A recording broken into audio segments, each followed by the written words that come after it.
En este video vamos a definir el significado de invariantes de tensores de segunda orden y acto seguido vamos a presentar el llamado teorema de Cayley-Hamilton. Consideremos para esto un tensor S que se encuentra dentro de los operadores lineares y admitamos que en L conseguimos capturar o calcular un valor propio y un vector propio de ese tensor, de manera tal que a operação de S operando sobre seu vetor próprio E dá como resultado ômega vezes o vetor E. Como consequência disto, podemos escrever que S menos ômega o tensor identidade, ambos operando sobre E, dá como resultado o vetor zero. Isso foi conseguido simplesmente levando-se o termo direita de igualdade para o lado esquerdo. O que está entre parênteses define um tensor, também de segunda ordem, que vamos a denominar aqui como A. E como vocês podem observar, ele opera sobre um vetor que é diferente de zero e me entrega o vetor zero. Como consequência disto, temos que o tensor A não é inversível. E automaticamente o determinante desse tensor tem que ser nulo. Abrindo esse determinante, corresponde a calcular o determinante da matriz de componentes em alguma base do tensor S menos ômega pelo tensor identidade. Evidente que, aparentemente, quando passamos a fazer as contas sobre uma base, estamos trabalhando com números que são relativos àquela base. A pergunta é, como o determinante tem que permanecer o mesmo, independente em que base estamos fazendo a operação, é possível verificar, e eu lanço aqui sem prova, que essa operação de determinante fornece um polinômio de terceiro grau chamado de equação característica, e é um polinômio de terceiro grau em relação ao alto valor ômega. Os coeficientes desse polinômio são chamados invariantes do tensor S, no sentido que não interessa em qual base foi feita esse cálculo de determinante, o valor desses coeficientes é sempre o mesmo.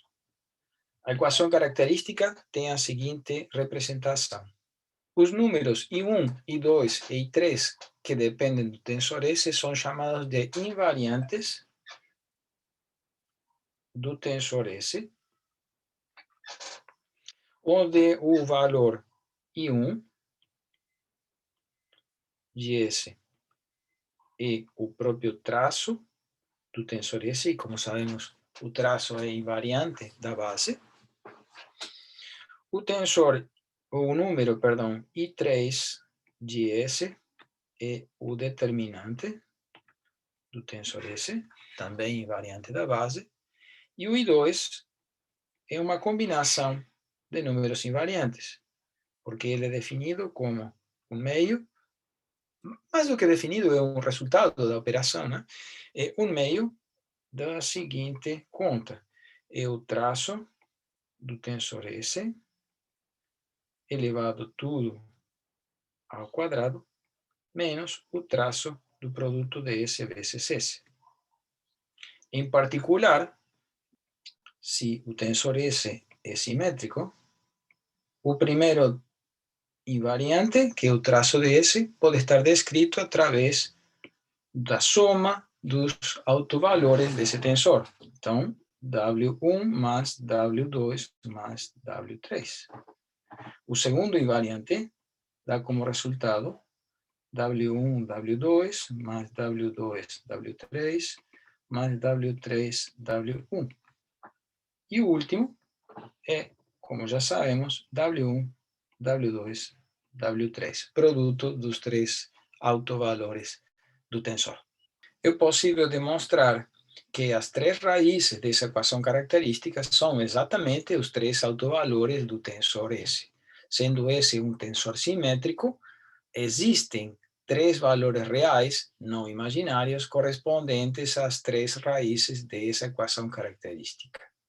Como já sabemos, se o tensor S for simétrico positivo definido, esses três autovalores serão necessariamente números não negativos, todos maiores do que zero.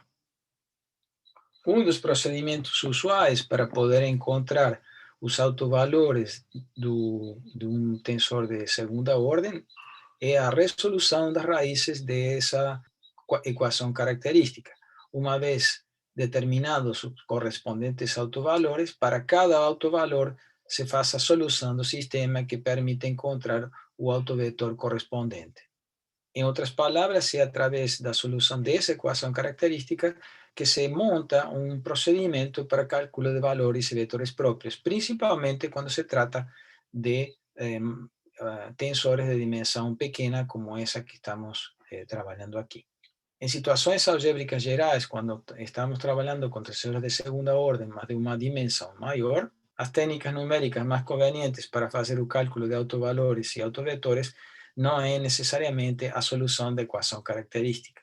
Mas no caso específico de estarmos em uma dimensão 3, o conhecimento e a interpretação dessa equação característica será de utilidade para nossas observações e cálculos.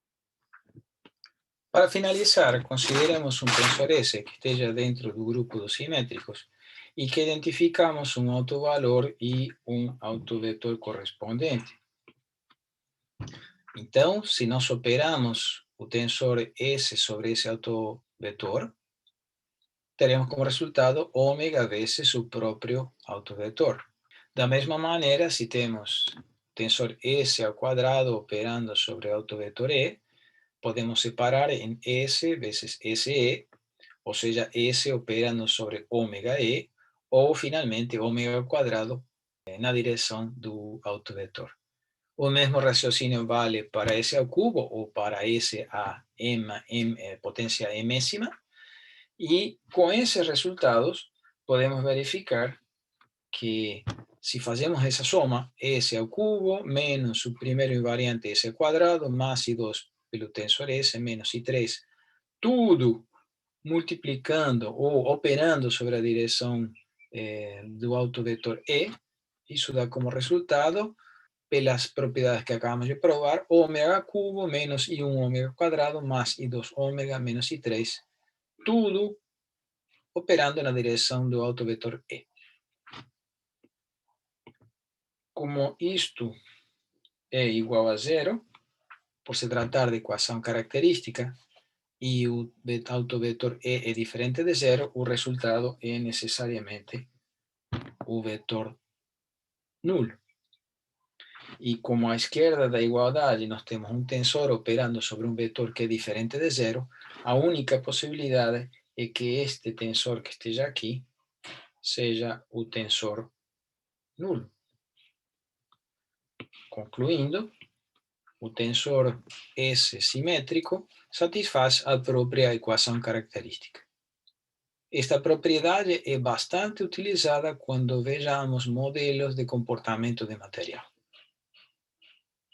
Com isto, fechamos este vídeo.